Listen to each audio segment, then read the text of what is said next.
next stop in New Zealand. This is basically what I woke up to. The coastline, the west coastline. Right on the Tasmanian Sea, yeah. It's kind of mountainous and rugged, very picturesque. But let's go to the graphics department. And today department. at the graphics department, we show you where we're going. Again, still in the South Island. Starts from up here, going basically right down the coast to stopping in Franz Joseph. Now, unfortunately, there wasn't a whole lot of video I took today, but you'll see. I hope it's still interesting. So, today I didn't actually take too many videos. Part of the reason was we went on a small river trip where we saw a lot of things. You can see it here. It was misty, it was hazy, it was foggy, it was rainy, and my normal camera, well, gee, I brought it with me, but I left the battery in the charger and the charger with my luggage. So I had to use my phone. So didn't want to fill it up, so the video had to take a back seat. But you can just see how it was quite picturesque. There's a boat ride coming up further that one could enjoy. But there were times, plenty of things to see, plenty of things to enjoy, just the picturesque scenery of what's around here. We did stop into a town, a small town, not a big town, which had the Kiwi experience, where it actually shows some of the wildlife that New Zealand's kind of known for. You can see a lizard, a long-necked turtle, and of course there are eels, which get to like 11 feet long. They actually had a school class here, which was feeding them at the time. And of course, I did snap this picture of a kiwi. It's a stuffed kiwi. They do have a live one at most of these kiwi experiences, but the problem with the kiwi is it's a bird about the size of the chicken, nocturnal, and that makes it a problem because it's also shy. So when you go into these experiences, it may be daylight outside, but they have the lights off in the kiwi experience, so the kiwi's actually up and moving around, and you know, they would get pretty upset at you if you used your flash. But you can take the pictures of the stuffed ones. But on we went.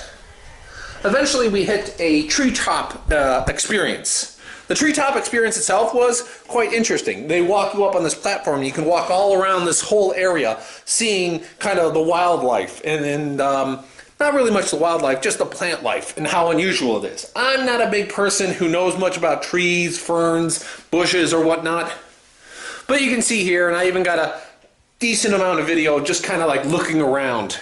Apparently there's some mountains in the background, which are pretty big. Couldn't see them because of the weather. The one other thing is we stopped at one place here, which was actually a set for the Lord of the Rings. The mountains that you see here in the background were actually filmed as the Misty Mountains, for anyone who's a Lord of the Rings fan. But of course, we eventually got to Franz Joseph, and Franz Joseph is really known for its glacier. It has a glacier which you can hike up to. Hiked up to a part where you can see it here clearly. If you're willing to hike 5 more hours, you can get up a lot closer to it, but who really has that kind of time? Unfortunately didn't. Wish we had the time, but no dice. So this will just have to be good enough. And of course I got lucky enough to walk out into the town, and you can see here on my first brewery visit.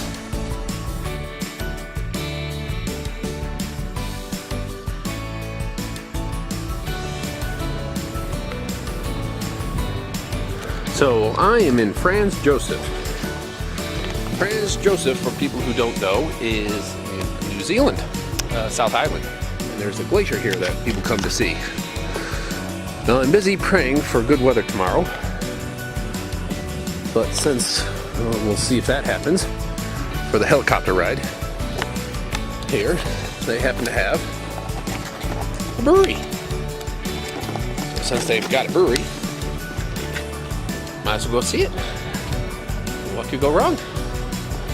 I mean, people say that you should go to the Landing restaurant and bar, but it's not a brewery. And, you know, of course, kiwis and stuff like that. But the brewery is what I'm here for. What I want to see. it was actually very interesting seeing some of their beers. And this was my first experience. And I'll talk more about them as I visit more breweries throughout New Zealand.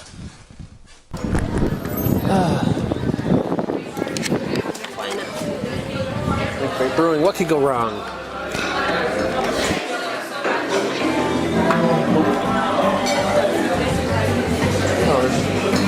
Oh! First off, they're not ready for pure drinkers just yet because they seem a little too formal. You got birthday party. Who wouldn't want to party at a brewery? A little bit of bakery. I'll walk around more later. And of course, cricket, rules of which nobody has yet to understand. Kind of a small place, but hey, don't judge a place by how it looks. All right, that's that. Craft beers and ciders.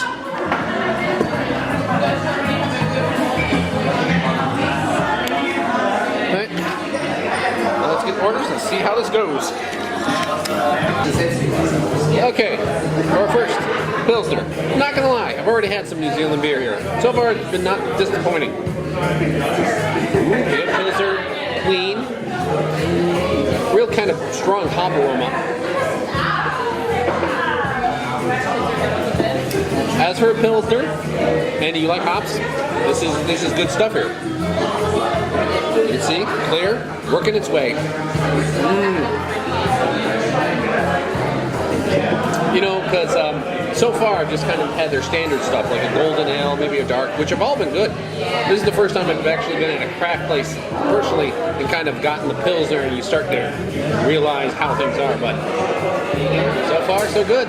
Pilsner's a worthy mention. And the cool thing is, within walking distance to the hotel, which is always a plus.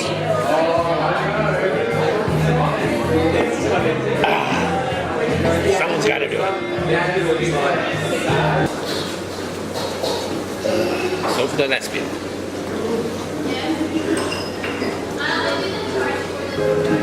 This is their reserve lager.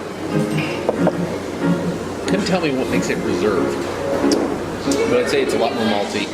It's full body. I would call it a golden ale personally, but it's reserved. I mean, there's no real special note of anything in there.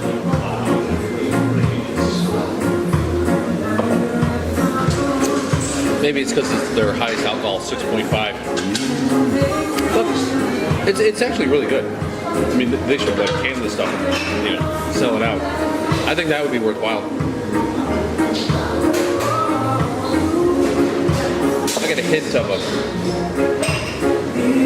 I almost want to say a little of that kiwi or that green stuff that they've been kind of like spewing around here. Not sure. Wouldn't surprise me at this point. But all in all, good, clean, refreshing, good malt flavor, 6.5 alcohol, which is up there. But hey, it all works.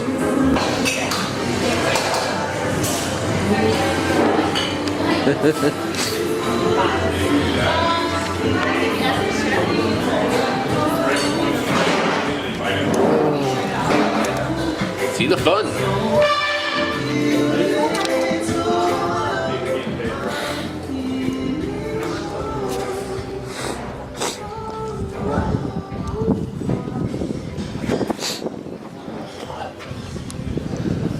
So you can see they got a hell of a view. SnakeBite. Drizzling still, but hey, what are you gonna do? Can't control the weather. Or can we?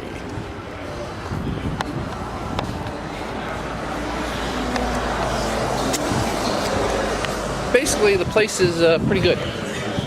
Can't complain much. I can. I will. But,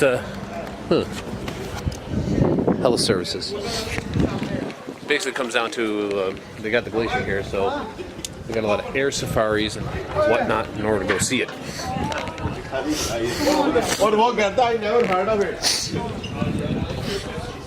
Now, the thing is, about this place, since we're this town, and it doesn't look like I'll be getting my helicopter ride tomorrow, but SnakeBite's a good place. The beers are good. Pilsner was good. The IPA, I don't think I filmed that, but it was actually more of a session IPA. 5.2% alcohol, kind of thin body, real hop flavor to it. Kind of looked normal. I mean, I I don't think it was anything to write home about. The reserve lager was really good. They normally have a special seasonal on, I guess you would call it. Wasn't on there today. There seems to be an issue with their customer service, but I think it's more of a European thing, and New Zealand's kind of taken the bad habit of picking it up, and that's where you can feel like you're the lost customer. You know, they serve you, and you don't see the waitress again for 45 minutes. So it can take forever to get another beer or whatnot. So it's just one of those things you have to deal with. And, you know, as an American, you're used to like snappy service and like, you know, turn over, get that table ready. And here it's more of a meal, more of an event, and just find that quite unfortunate. But at least the scenery makes up for it. That works wild, so I think tomorrow there will be another place too, because New Zealand loves their beer. That's worthwhile in its own right.